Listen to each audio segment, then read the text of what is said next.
Hi, ఇది ఎంతమందికి తెలుసో కామెంట్ చేయండి. ఎంతమంది తిన్నారు అన్నది కూడా కామెంట్ చేయండి.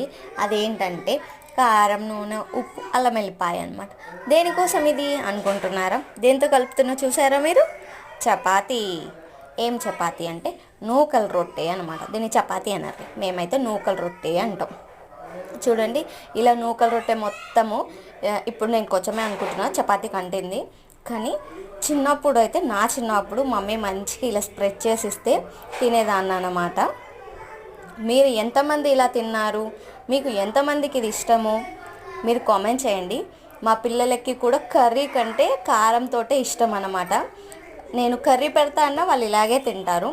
మీకు ఎంతమందికి ఇలా ఇష్టం? మేము ఇంట్లో అయితే ఇదే ఎక్కువ తింటామన్నమాట, చపాతీల కంటే.